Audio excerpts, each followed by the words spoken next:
महाराजा छत्रपति शिवाजी हमारे आराध्य देव हैं या नहीं है? महाराष्ट्र का सम्मान है या नहीं है? बाबा साहेब अंबेडकर भारत रत्न और महामानव हैं या नहीं है? महामानव है या नहीं है? वंदनीय हिंदू हृदय सम्राट बाला साहेब ठाकरे जी हमारे देवता तुल्य है या नहीं है? आपकी हिम्मत कैसे हुई? आपकी हिम्मत कैसे हुई कि आपने उनके कपड़े और वेशभूषा पिराकर अपने प्रचार में उनका इस्तेमाल किया? सदन में जो उनका भाषण होता है सिर्फ गंदगी से भरा होता है, क्योंकि यहाँ के नाले की सफाई नहीं होती है ना।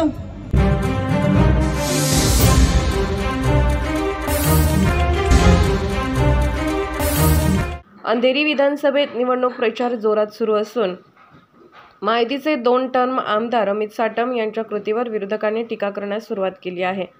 विधानसभा निवडणुकीला अवघे काही दिवस शिल्लक असताना आरोप प्रत्यारोपांचा पाऊस पडताना दिसतोय।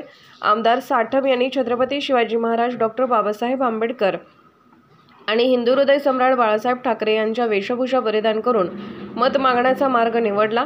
मात्र त्यांच्या या कृतीवर महाराष्ट्रभरातून नाराजी व्यक्त होत असून अनेक ठिकाणी विरोध केला जातोय। अंधेरीच्या आंबोली भागात महाविकास आघाडीची काल सभा आयोजित करण्यात आली होती। या सभेत शिवसेना नेते आणि खासदार प्रियंका चतुर्वेदी यांनी अमित साटम यांच्यावर जोरदार हल्लाबोल केला। हिंदू और मुसलमान का विवाद कराने का काम देखा या नहीं देखा? तो ये लोग कौन लोग हैं? ये वो लोग हैं जो बांटते हैं, जो जनता का हक काटते हैं और जनता की मेहनत की कमाई को लूटते हैं। और ये अमित साटम जी जो हैं उसका जीता जागता एक सबूत है। आप कभी भी उनका सदन में भाषण सुनिएगा, सदन में जो उनका भाषण होता है सिर्फ गंदगी से भरा होता है, क्योंकि यहाँ के नाले की सफाई नहीं होती है ना, तो शायद उनके मुंह से निकलती है। महाराजा छत्रपति शिवाजी हमारे आराध्य देव हैं या नहीं है? महाराष्ट्र का सम्मान है या नहीं है? बाबा साहेब अंबेडकर भारत रत्न और महामानव हैं या नहीं है? महामानव है या नहीं है? वंदनीय हिंदू हृदय सम्राट बाला साहेब ठाकरे जी हमारे देवता तुल्य है या नहीं है? आपकी हिम्मत कैसे हुई? आपकी हिम्मत कैसे हुई कि आपने उनके कपड़े और वेशभूषा पिराकर अपने प्रचार में उनका इस्तेमाल किया? शर्म है, शर्म है, और आपको इसका खामियाजा भुगतना पड़ेगा। और अगर मैं शिवसैनिक स्टाइल में बोलूं ना, कान पट्टी के नीचे मारना चाहिए ऐसे लोगों को। और ये अगर चलाते भी हो ना, चलाओ। मैं खुली चुनौती देती हूं इनको कि अगर हमारे आराध्य देव और देवता तुल्य बाला साहेब ठाकरे जी या महामानव बाबा साहेब अंबेडकर के साथ आप इस तरीके का मजाक करेंगे, आपको लगता है फैंसी ड्रेस है ये हमारी आस्था का विषय है भाई साहब। आपकी मूर्तियां बनी हुई टूट जाती हैं, हमारे आस्था को आप ठेस पहुंचाते हैं। शर्म करो।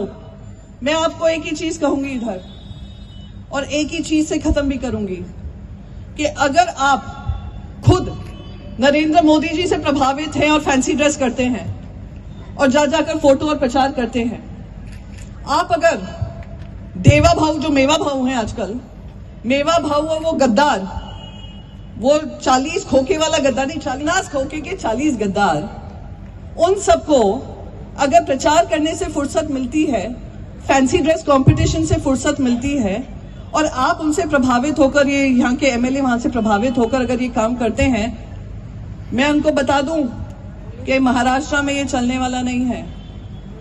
देश में कर सकते हैं प्रधानमंत्री ये मॉडल, पर महाराष्ट्र में हमारे सम्मान की जो लड़ाई है, हमारे आराध्य देव की जो लड़ाई है, हम वो लड़ाई लड़ेंगे। और जो हमारे आराध्य देवों की अवमानना करेगा, इनको हम सबक सिखाएंगे।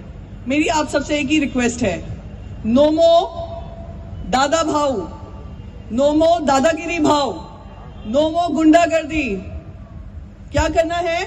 20 तारीख को नो गुंडागर्दी, कोई गुंडागिरी नहीं चलेगी, कोई भावगिरी नहीं चलेगी, कोई इस तरीके का काम नहीं होगा जो आपके खिलाफ होगा। सिर्फ और सिर्फ हम सब मिलकर अशोक भाऊ जाधव जी को विजयी बनाएंगे। प्रियंका चतुर्वेदी यांनी अमित साटम यांच्यावर थेट आरोप करत हे महान नेते सर्वांसाठी प्रेरणादायी असल्याचे सांगितले आणि त्यांच्या नावाचा वापर राजकीय फायद्यासाठी होऊ नये अशी अपेक्षा व्यक्त केली। त्यांच्या या रोखठोक भाषणाची चर्चा संपूर्ण अंधेरी विधानसभा क्षेत्रात होत आहे. जागृत महाराष्ट्र न्यूज संपादक अमोल भालेराव, अंधेरी, मुंबई. जागृत महाराष्ट्र न्यूज चॅनलला आता आपण ट्विटरवरती देखील फॉलो करू शकता. तसेच जागृत महाराष्ट्राच्या वेबसाईटला भेट देण्यासाठी गुगलवर टाईप करा www.jagruthmaharashtranews.com. तसेच जागृत महाराष्ट्राला ट्विटर, इंस्टाग्राम, फेसबुक आणि यूट्यूबला फॉलो करा. तसेच बातम्यांना लाईक आणि शेअर करायला विसरू नका. धन्यवाद.